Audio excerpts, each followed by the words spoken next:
Hi, I'm Robert Osborne. Tonight here on TCM is all about excellent service, the kind embodied by some of the foremost butlers of the silver screen. And the butler in our next film is someone who really has his work cut out for him. The movie is an offbeat gangster story from MGM in 1940 called The Earle of Chicago, directed by Richard Thorpe and produced by Victor Saville. Stars Robert Montgomery as a Chicago gangster named Silky Kilmont, who discovers that he's inherited an estate and a title in England. So he heads overseas to stake his claim, takes along some of his hoodlum pals, as well as his own rougher-edged American manners. Now, known as the Earl of Gourley, Silky quickly discovers that, hey, it ain't easy fitting in with the British nobility. But luckily for Silky, he now has his very own butler named Munsey, and played wonderfully by Edmund Gwenn.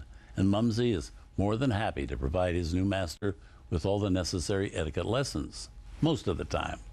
This is a script which had been the property of producer David O. Selznick, who planned to do it as a movie with Edward G. Robinson in the lead.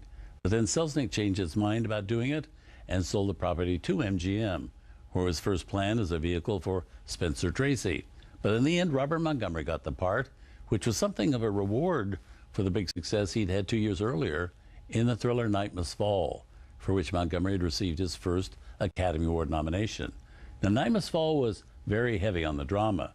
This time, Robert Montgomery gets to play both drama and comedy, joined by a lineup of top-notch actors in the MGM tradition.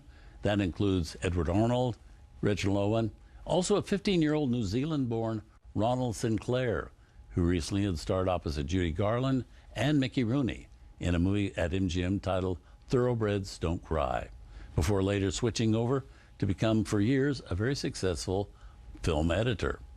Here from 1940, we bring you The Earle of Chicago.